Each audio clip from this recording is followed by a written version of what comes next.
From a warehouse to a museum of biblical proportions, we'll take you on a journey through the ages. How two American photographers are bringing everyday life in Africa into focus. And Washington's annual holiday market makes for the most wonderful time of the year. Africa 54 starts right now. Good evening and welcome. I'm Vincent McCory. Welcome to our special holiday edition of Africa 54. Now, the Museum of the Bible is Washington, D.C.'s newest addition to the distinct monument of America's capital city. Africa 54's Esther Giddo-Ewart attended the grand opening of the museum and brings us this story. The 430 square feet Museum of the Bible is just a walk away from the U.S. Capitol and is dedicated to the narrative and impact of the Bible. Jeremy Barton is the museum's communications director. The Bible is a global phenomenon. It has impacted so many people around the world, and we wanted to give the Bible a new home, so we've done that here in Washington, D.C. Here at the World of Jesus of Nazareth, Robbie Pruitt, who acts as Eli, shows us how grapes are crushed. To work with our hands is a blessing, or our feet in this case. So the grapes are crushed, and the juice flows and is collected to ferment. Ruth Dowdell acts as Rebecca and walks us through the types of foods eaten in ancient Israel. The family will gather around the pot of stew made of lentils, and we'll dip our bread into it. And it's a time when we can talk as a family, and my husband often will share stories of the Torah and teach our children during that time. At this recreated synagogue, Bruce Willianen acts as Jeremiah, an elder at the village of Nazareth. He tells me about the Torah, a scroll on the table written in Hebrew. We read from these scrolls on Sabbath in the mornings. In every synagogue in Judea, the same passages are being read. Helena Zagami, a University of Maryland student, says she was most impressed by the technical splendor of the museum. The technology here is honestly cutting edge. It's things I've never seen before, ways that they use lights, the ways that they use the different exhibits, and I just feel like it's definitely a new experience for people coming to visit DC.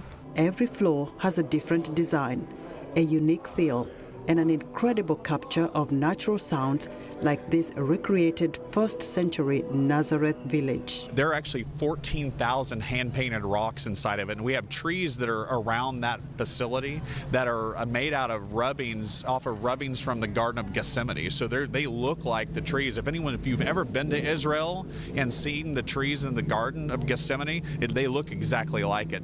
For D.C. resident Melinda Jefferson, the visit was somewhat emotional. Immediately when you walk in, you just get awestruck by the beauty, and there's so much technology here. I feel like no matter what faith you might believe in, to be able to just learn more about the Bible and where these artifacts came from, it's truly amazing. Among the museum's attractions are a children's center, a restaurant, and an entertainment theater. For some tourists, it's like a virtual tour of ancient Israel. You do get a good idea of the Jewish traditions as you come in here, and you'll see ancient writings to Dead Sea Scroll fragments to ancient parchment. It's a real wow moment for everyone that's walked into the museum.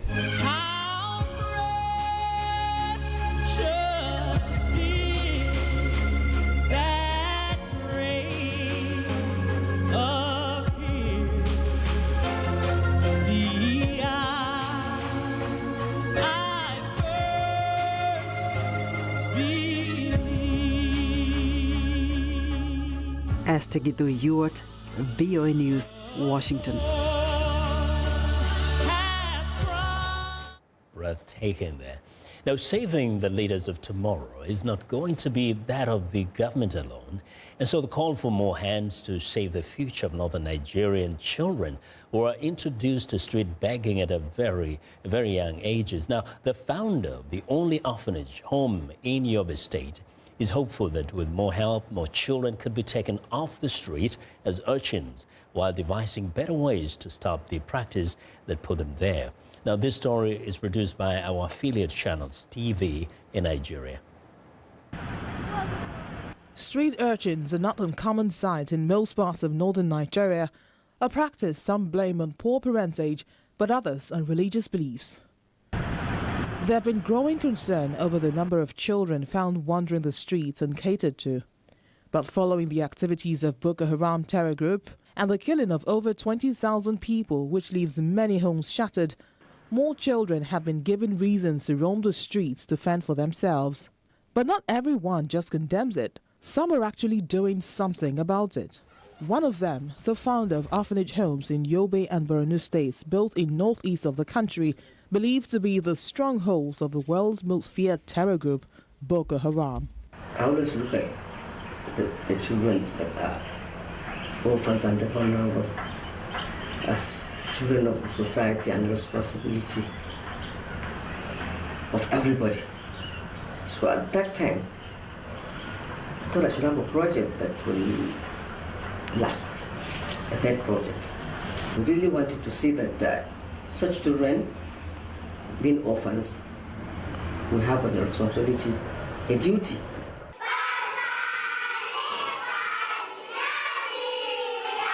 The children look happy to be here, but it's the desire of the school to make the opportunity available for more children, but for insufficient resources and therefore calling for help.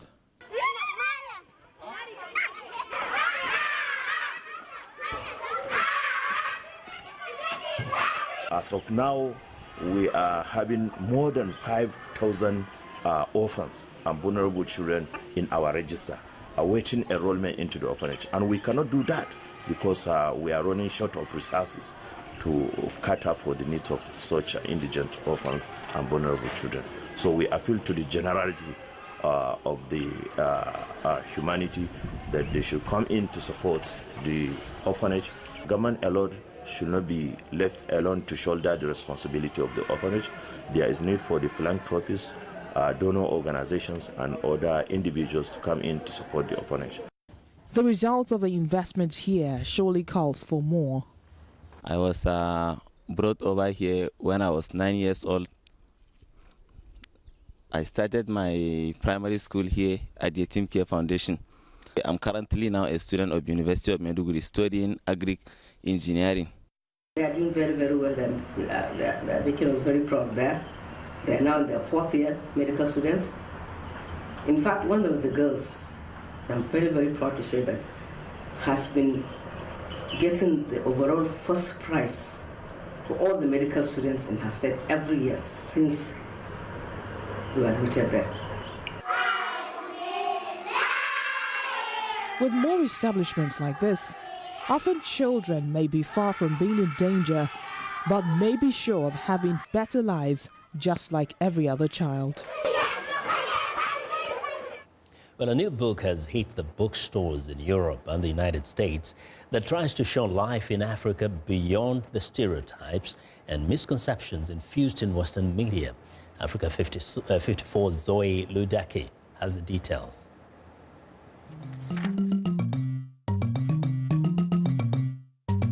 Everyday Africa presents the large and small moments of life through the lens of 30 photographers.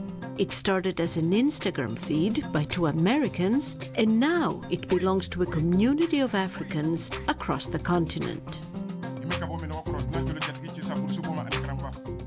In March of 2012, I was traveling with Austin Merrill, who's a writer. I'm a photojournalist primarily. And we had a grant from the Pulitzer Center to go to Ivory Coast and cover the aftermath of their civil war. While we were there interviewing refugees and talking to soldiers and talking about the country trying to get past a war, we also knew that for the vast majority of the people around us, life was pretty normal, but that wasn't coming through in the story that we were putting together. We were seeing all these other moments that were much sort of truer to our daily life experience in that part of the world. While we were working, we started to take our cell phones out of our pockets and photograph what we saw around us. You know, pictures of people going to work or eating breakfast or hanging out with their friends, things that were just more normal everyday scenes, and we felt like there was really something to that and that might be the most important thing we had to tell about that place at that moment instead of the crisis story. It's quite difficult to really have a global understanding when all you see of other parts of the world are the very extreme stories. It's a way of just, looking at what daily life looks like from many perspectives in this massive continent. This is how Everyday Africa was born, and it's still growing.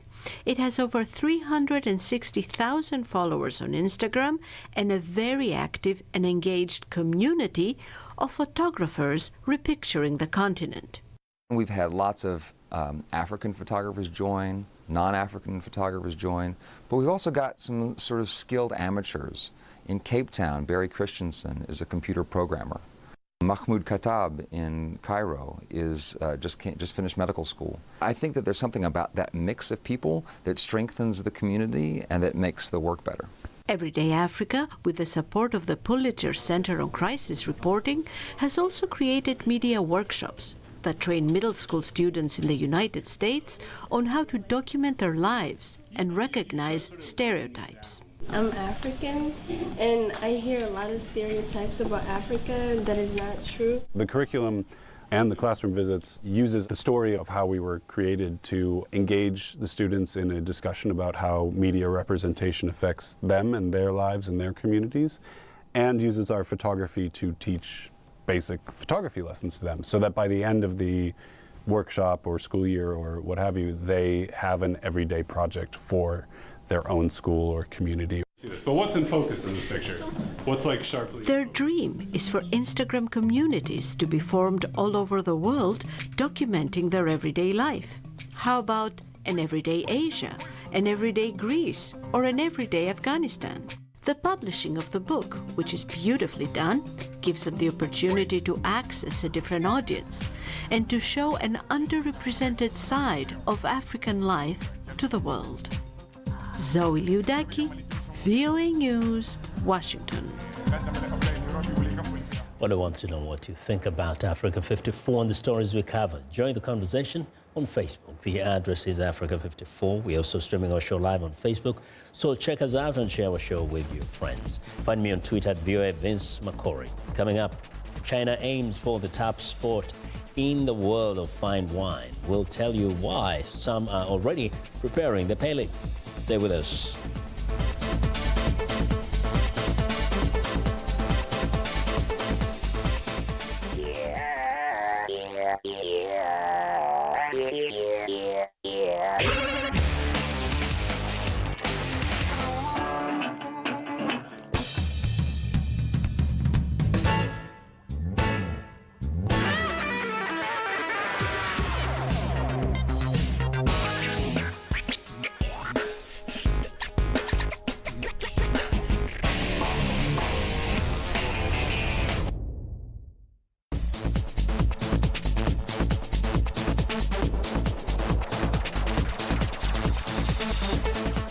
After dominating industries like textile, electronics and mobile phones, powerhouse China is setting its sights on a new sector.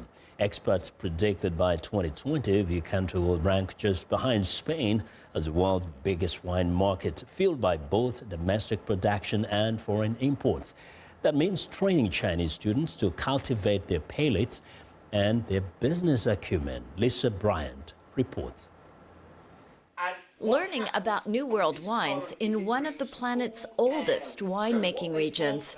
This afternoon's class offers a virtual tour of winemaking in Australia, New Zealand, South Africa, and California. There is one country that is not covered, at least not yet. China, where nearly 1/3 of the student body of this Dijon wine business school comes from. Lei Shi wants to become a wine buyer for a Chinese company. The wine culture in China now is not very good because most people, they don't know how to taste the wines. But so we still have a long way to do and to teach the Chinese people how to taste the wines, how to enjoy our wines. Students here are learning about every aspect of the wine business. Many, like Xu, have plenty of work ahead. They want to come back, go back home with the best practice in order to be able to produce the best wines they can. And probably in, not in 1 century, not in 50 years, in a a decade or 2 decades. Chinese, some of them will be alumni of our programs, but Chinese people will be able to produce very qualitative wines at a large scale. China is not just producing wine, it's also a big wine importer. Rich Chinese are snapping up French vineyards, mostly in the southwestern Bordeaux region. But Chinese tourists are also heading to Burgundy to sip and buy bottles from another prestige region. Chinese people, like all the new consumer, just learn in the guide, and then they come with the books and they tell me, I want this one, this one, this one. What's important about a wine? But things are changing quickly, partly fueled by rising Chinese incomes. For the young generation, they are more open-minded to the French culture and French wines, so maybe they knew much more better than the old generation. But for the upper class or middle class people, a lot of people, they want to consume wines from different regions like Orientally. They're trying to discover new things, and it's kind of a symbol of wealthy and luxury thing for them. The Chinese wine industry is developing rapidly. The quality of their wine is improving substantially, and they are learning what works well. So it appears to be only a matter of time before China will be the next star of this New World Wines class. Lisa Bryant for VOA News, Dijon, France. Well, in many developing countries, paper-based adoption systems prevent millions of children from accessing family care. Some have outdated log systems, while others have no records at all, making it difficult for domestic and international adoptions. VOA's Tahira Allen has the story of an American family who partnered with technology firms to build a global database, bridging the information gap between children and parents. When retired American entrepreneur Craig Juntonen and his wife decided to adopt children, they encountered an inefficient system of international adoption. Despite the challenges, they managed to adopt 3 children. If every day matters for the life of a child, then why in the world would we create an adoption process that was a bureaucratic obstacle course? And, 3 years, 4 years, 5 years, I mean, the process has worn so many people out. Their challenging experience, however, did not deter them. Instead, they turned it into a passionate project to benefit others, but knew they could not do it alone. 3 years ago, we had our first symposium at Harvard University, and we brought 18 countries together. What we found was all of these countries had no system. They had no data. Craig made calls to American technology companies asking for help. It wasn't long before he met Bruce Graham, Chief Strategy Officer for Tyler Technologies, a software company that manages 40% of the U.S. court system database. What we've built is a global platform that begins to unite families and the children that could be with them, still puts the countries in charge of actually placing those children with the families, but it's a complete game changer. Tyler Technologies developed the Children's First software. The database is provided to countries for $1 per year of licensing fees. Lisa Frazier was a part of the team that developed it. Children First software provides a technology tool for first assisting countries in collecting a registry of the children in their country that are vulnerable and outside of family care. And from there, we enable them to place those children in a plan so that the workers can begin to get them placed into a family. Many African countries, such as Togo, Ghana, and Benin, have shown enthusiasm to implement the system. This is very, very key for success in placing children with the perfect family.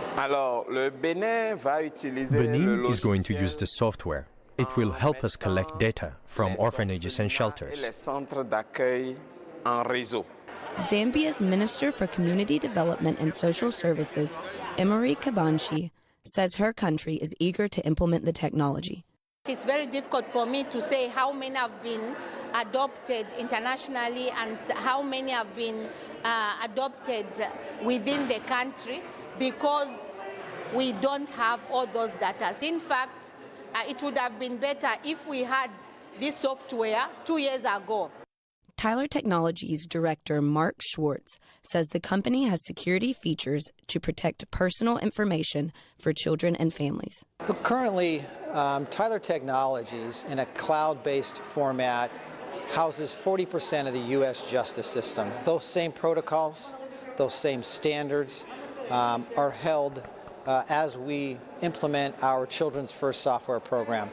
If it's good enough for the United States justice system, it's certainly good enough for the countries that we're deploying our program in. The software developers plan to incorporate an interactive interface that matches evaluated families with children for adoption. Tahira Allen, VOA News, Washington. Well, it's time now for a short break. Still to come on Africa 54, a magical walk through Washington's annual holiday market. We'll be right back.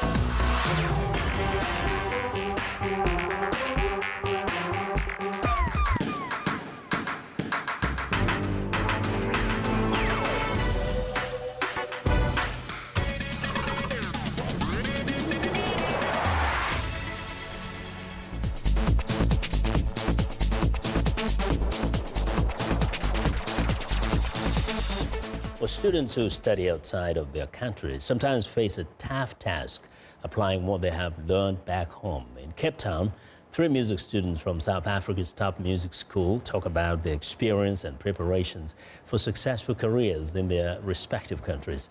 The story is produced by our affiliate, Channels TV in Nigeria. Take a look.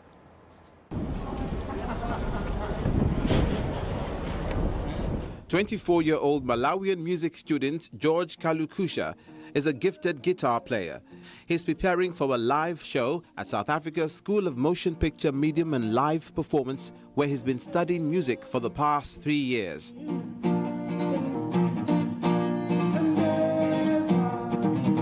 Inspired by music greats like Zimbabwe's Oliver Mtukudzi and Senegal's Baba Maal, Kalukusha says he wants to be the next big thing in Malawi when he returns. I think it's always been from Malawi because the artist himself, me, comes from Malawi. I think the language thing is something which shouldn't be taken too much into consideration in terms of music, because music transcends a lot of barriers, and one of them being language. But obviously I'd want to be accepted more from Malawians who are not so keen in listening to English, music that's done in English.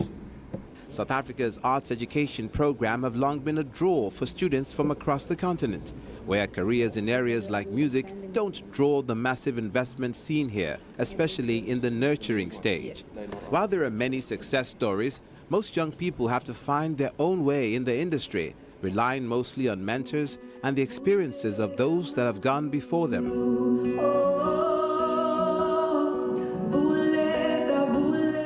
22-year-old Unity Machang started writing songs when she was just 12. She says she grew up surrounded by music, but got a real taste of the business when she came to South Africa. I love jazz and house, so those are my main writing styles. But I listen to everything. I listen to anything from like jazz to hip hop to old soul, neo soul, anything.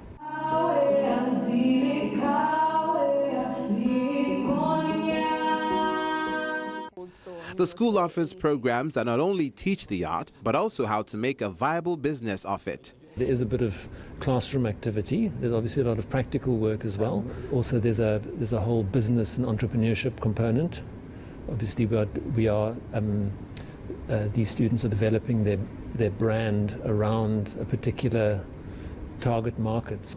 Most of the students that come here go home enthusiastic about a career in music, but not all of them find it easy, even with the training.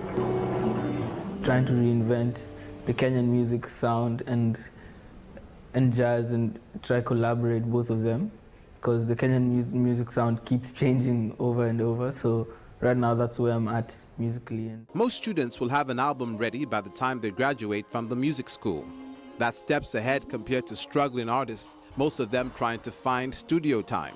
But if there is enough attention paid to the arts, then investment could level out the playing field for those that have the talent and the commitment to succeed.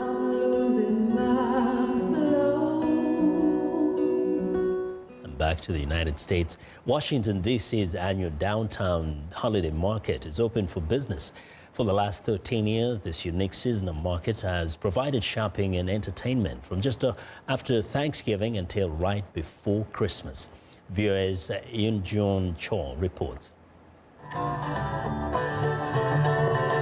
The market is in full swing, packed with people shopping and enjoying the live music and festive atmosphere. Getting into the holiday spirit. It's just a great opportunity to get together with people where people can gather rather than everyone sitting at home and watching TV. So we can get together and listen to wonderful music here, get to do some shopping too.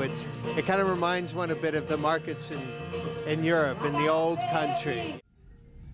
The tradition of seasonal outdoor markets started in Europe in the late Middle Ages and was brought to the U.S. by German immigrants. Handmade arts and crafts are featured in this market that serves the community and tourists alike. This one serves people who are walking in the neighborhood, and it serves an awful lot of people who are visiting. This is a tourist city, who are coming from out of town, from all over the world as well. And I guess the uniqueness is both in the people that sell and the people that buy. 160 local artists and exhibitors display their goods. Some are unique to Washington, D.C. and are bought as souvenirs. Each booth has its own design. This year, baby clothes and soaps are popular gifts. I love how outdoor markets are very open. There are a lot of people gathered in the area. It's everyone stopping and taking close looks at all the objects. I love how it's all handmade. It's all local. You can't find this at any other mall.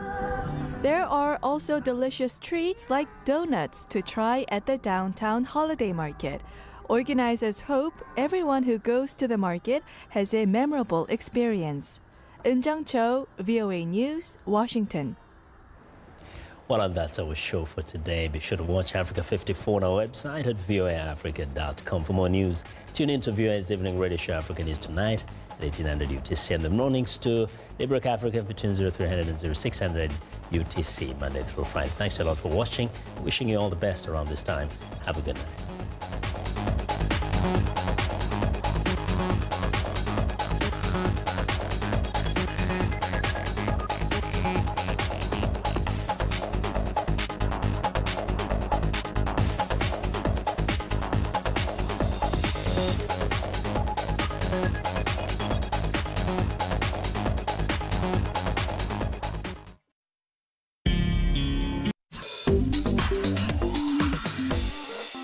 Welcome to English in a Minute. When something loses its original shape or form, it does not look very natural or comfortable. Bent out of shape. Hey, did you tell Greg about my dinner party? Yeah, I did. I thought he was invited. Well, now he's all bent out of shape because I didn't invite him. I'm sorry. Can you invite him now?